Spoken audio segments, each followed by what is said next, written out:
Welcome back everyone. आज का जो हमारा टॉपिक है it is artificial rain. Rain का मतलब हम सबको पता है, बारिश। आर्टिफिशियल का मतलब क्या होता है? आर्टिफिशियल का मतलब होता है कोई चीज़ ऐसी जो खुद ह्यूमंस ने बनाई है, यानी कि एक ऐसी रेन जो ह्यूमंस अपनी डिज़ायर की, अपनी नीड के हिसाब से ला सकते हैं। सुनने में ये चीज़ इम्पॉसिबल लगती है, but it is not impossible, क्योंकि आज वर्ल्ड के कई कंट्रीज़ ऐसे हैं जो आर्टिफिशियल रेन की मदद से अपनी कई सिचुएशंस को सही कर रहे हैं। जैसे कहीं पर अगर ड्रॉट है, यानी अगर सूखा पड़ गया तो वहाँ पर आर्टिफिशियल रेन की ज़रूरत पड़ रही है, या कहीं पर अगर उन्हें उनकी खेती के लिए या उनकी क्रॉप के लिए या किसी और चीज़ के लिए ज़रूरत पड़ती है, तो आर्टिफिशियल रेन जो है वो बहुत ही ज़्यादा हेल्पफुल टेक्नोलॉजी है। हालांकि बहुत पुरानी टेक्नोलॉजी है, 1946 में इसका इंट्रोडक्शन हुआ था और उसके बाद सबसे पहले थाईलैंड ने इसका इस्तेमाल किया था। तो ऐसी कई स्टेट्स हैं, ऐसी कई कंट्रीज़ हैं जिन्होंने इस आर्टिफिशियल रेन का इस्तेमाल किया है, बट अनफॉर्चुनेटली ये टॉपिक बहुत ज़्यादा लोगों को पता नहीं है। So today in this video we are going to talk about artificial rain, जिसको हम एक नाम से और जानते हैं, क्लाउड सीडिंग। तो ये टर्म थोड़ा साइंटिफिक लग रहा है, अभी आपको आगे ये चीज़ समझ में आ जाएगी कि इसे क्लाउड सीडिंग क्यों कहते हैं। सबसे पहले हम बात करते हैं कि आर्टिफिशियल रेन है क्या। इसका दूसरा नाम है क्लाउड सीडिंग, मैंने आपको बता दिया है। ये एक वेदर मॉडिफिकेशन टेक्निक है, एक ऐसी टेक्निक है जिससे हम पूरे वेदर को कंट्रोल कर सकते हैं, मॉडिफाई कर सकते हैं और प्रेसिपिटेशन बढ़ा सकते हैं। अब प्रेसिपिटेशन पता होना चाहिए क्या होता है। सबसे पहले एक प्रोसेस की बात करते हैं। हमें पता है कि क्लाउड्स कैसे बनते हैं। क्लाउड्स तब बनते हैं जब वेपर्स ऊपर जाते हैं, यानी कि जब वेपर्स हमारे ऊपर आसमान में जाते हैं और जो भी चीज़ ऊपर की तरफ मूव कर रही होती है, टेम्परेचर उसमें डाउन होता रहता है। ठीक है, तो जब टेम्परेचर डिक्रीज़ होता जा रहा है, वेपर्स ऊपर होती जा रही है, तो एक टाइम आता है जब वेपर्स फ्रीज़ होना स्टार्ट हो जाती है, यानी हमारी जो वेपर्स होती हैं वो जम जाती हैं।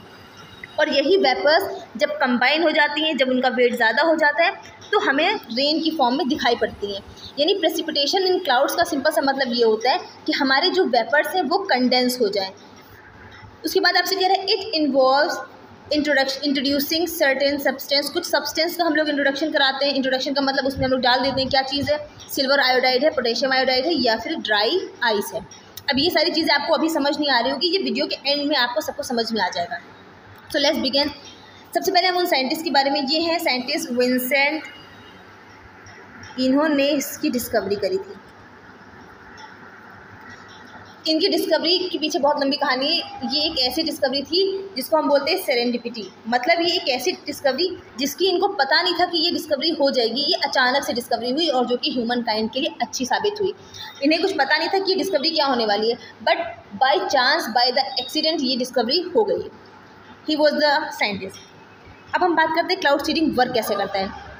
देखिए, सबसे पहले क्या होता है कि जो हमारा सरफेस है, यानी कि जो हमारा ये लैंड है, यहाँ से हम क्या करते हैं, एक सब्सटेंस होता है सिल्वर आयोडाइड, सिल्वर आयोडाइड, या फिर हम इस्तेमाल करते हैं ड्राई आइस। अब ड्राई आइस क्या होती है, हमारा जो CO2 होता है, कार्बन डाइऑक्साइड की सॉलिड फॉर्म।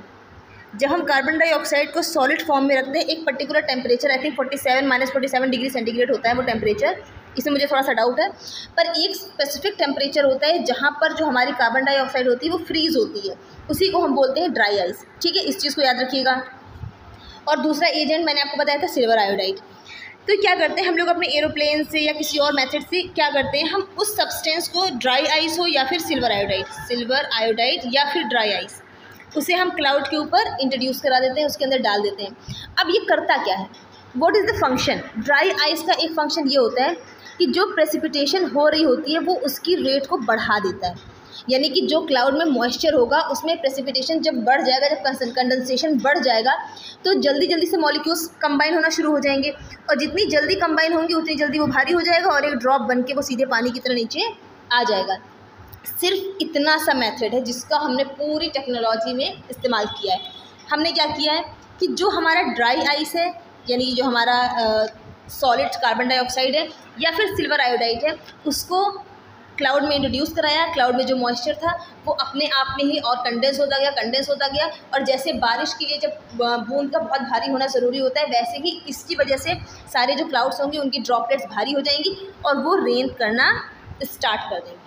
अगर बहुत ज़्यादा फ्रीजिंग टेम्परेचर होगा तो वो आइस की फॉर्म में नीचे आना स्टार्ट कर देगा, यानी बर्फ़बारी होने लगेगी। I hope it is clear to everyone. अब एक छोटा सा एग्जांपल आपको यहाँ पे दिखाई पड़ रहा होगा कि कैसे सॉलिड जो होता है वो लिक्विड में चेंज होता है। सॉलिड जब हम लिक्विड में चेंज करते हैं तो सबसे पहले हमें क्या चाहिए होता है, उसको हीट करना होता है, यानी उसकी मेल्टिंग करनी होती है। और लिक्विड को गैस पे चेंज करने के लिए हमें इवेपोरेशन करना पड़ता है। लेकिन जब हम गैस को लिक्विड में चेंज कर रहे होते हैं तो हमें कंडेंसेशन चाहिए होता है, यानी कंडेंसेशन ही वो चीज़ है जिस पर आज हम फोकस करने वाले हैं। और कंडेंसेशन से आपको याद आया होगा कि जब आप ठंड में सांस छोड़ रहे होते हो तो वो भाप की तरह निकल रहा होता है और वो बिल्कुल वाइट वाइट आपको दिखाई पड़ता है। रीज़न क्या है कि वो एक छोटे से क्लाउड की तरह वर्क करता है, क्योंकि वेपर्स उसमें प्रेजेंट होती हैं। ठीक है, अगर वही बहुत ज़्यादा कंडेंस हो जाएंगी तो वही आपकी रेन की फॉर्म में आ जाएंगी, बट वो बहुत छोटे लेवल पे होता है, इसलिए उसमें कोई भी चेंज आपको दिखाई नहीं पड़ता है। अब हम कंडेंसेशन आपको बता चुके। कंडेंसेशन में एक चीज़ बहुत ज़रूरी है कि कंडेंसेशन में अगर कोई सरफेस नहीं प्रोवाइड करी गई है तो वेपर हमेशा वेपर की फॉर्म में रहेगी। फॉर एग्जांपल आप ऐसे सामने खड़े हो ठंड में और आपने अपने मुंह से भाप छोड़ी है तो वो आपको वेपर की ही फॉर्म में दिखाई पड़ेगी। लेकिन अगर वही सांस आप किसी मिरर के सामने छोड़ोगे तो आपको वो ड्रॉपलेट्स की फॉर्म में दिखाई देने लगेगी। यानी वेपर को अगर हमें कंडेंसेशन के थ्रू ड्रॉपलेट्स में लाना है तो हमें एक सरफेस देना बहुत ज़रूरी है। ठीक है, तो ये बहुत कॉमन सी चीज़ है, आई थिंक सबको पता होगी। अब हम स्टेप बाय स्टेप बात करते हैं कि क्या होता है। जो हमारा मेट्रोलॉजिकल डिपार्टमेंट होता है वो क्या करता है, पहले तो वो एक क्लाउड को आइडेंटिफाई करता है कि हाँ ये क्लाउड ऐसा है जिसमें सफिशिएंट मॉइस्चर प्रेजेंट है और इसमें सिर्फ हमें प्रेसिपिटेशन कराने की ज़रूरत है, तो वो उसको चूज़ कर लेते हैं।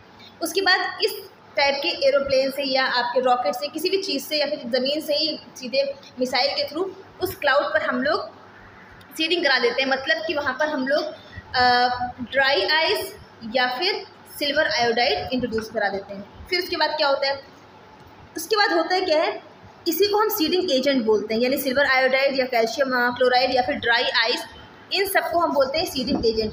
और जैसे ही ये उस क्लाउड पर जाएंगे क्रिस्टल फॉर्मेशन होना स्टार्ट हो जाएगा, यानी कि उस पर कंडेंसेशन की रेट बढ़ जाएगी। अब जब हमने उन क्लाउड्स पर उन एजेंट्स को, यानी कि जो हमारे एजेंट्स थे सीडिंग एजेंट जैसे कि ड्राई आइस या फिर सिल्वर आयोडाइड, जब उनको डाल दिया तो अब वो क्या करेंगे, वो सरफेस प्रोवाइड करेंगे किसको, कंडेंसेशन को, ताकि उसके ऊपर क्या हो कि हमारे जो वेपर्स है वो फ्रीज होना स्टार्ट करें और आइस के क्रिस्टल्स बनना स्टार्ट करें, जो कि क्या मदद करेंगे उसके बाद प्रेसिपिटेशन में। और प्रेसिपिटेशन के बाद क्या होगा, जब वो हैवी हो जाएंगे इतने कि वो गिरने की स्टेज पर आ जाए और उसी से हमारा मामला क्या हो जाएगा, रेनिंग का स्टार्ट हो जाएगा। क्योंकि सारा प्रिंसिपल वर्क ऐसे करता है ना कि जैसे ही वेपर्स भारी होना स्टार्ट होती है, जैसे ही वेपर्स सब कंबाइन होना स्टार्ट होती हैं, ड्रॉप बन जाती है, तो जो क्लाउड में ड्रॉप भारी हो जाती है, क्लाउड उसको होल्ड नहीं कर पाता है, तो वही रेनिंग स्टार्ट हो जाती है। तो सीडिंग भी वही करता है, जो सिल्वर आयोडाइड होता है या जो भी चीज़ें होती हैं वो उस प्रोसेस को बढ़ा देती है। कॉम्बिनेशन जो कंबाइन करने की कैपेसिटी होती है वेपर्स की वो ज़्यादा बढ़ जाती है और एक स्टेज के बाद वो क्या बन जाता है, इट फॉर्म्स आ ड्रॉप। और ये ड्रॉप जब भारी हो जाती है तो वो नीचे गिरती है in the form of rain. It's important to note that cloud seeding does not work in all types of cloud. अब ऐसा भी नहीं है कि हर किसी भी क्लाउड पर आप ये कर सकते हैं, उसी क्लाउड में ये प्रोसेस होती है जिसमें मॉइस्चर हमारा अच्छा खासा प्रेजेंट हो। क्योंकि मॉइस्चर नहीं होगा तो कंबाइन क्या होगा, मेन तो बात ये है ना कि मॉइस्चर जब होगा तभी तो कंबाइन होगा, जब मॉइस्चर ही नहीं है उसके पास तो कंबाइन क्या चीज़ होगी। एक चीज़ और, the effectiveness of the cloud seeding is still a object of ongoing research. अभी भी इसमें बहुत ढेर सारे कन्फ्यूजन्स हैं कि कौन सा क्लाउड बहुत इफेक्टिव है या कहाँ पर हमें किससे क्या करना चाहिए, मतलब बहुत सी चीज़ें भी डिबेट में हैं। But still this process is very very important and very easy I think, क्योंकि इसमें बहुत ज़्यादा खर्चा गवर्नमेंट का नहीं आता है, पर जो हमारा फ़ायदा होता है, यानी ऐसे एरियाज़ जहाँ पर हम ये देखते हैं कि प्रॉब्लम ज़्यादा है, बारिश नहीं हो रही, सूखा पड़ रहा है, फसलें ख़राब हो रही हैं, तो वहाँ पर ये प्रोसेस ऐसी है जो बहुत मददगार होती है हमारे फार्मर्स के लिए। So I hope this entire concept is clear to everyone, and if you like this video don't forget to subscribe, like and share. Thank you.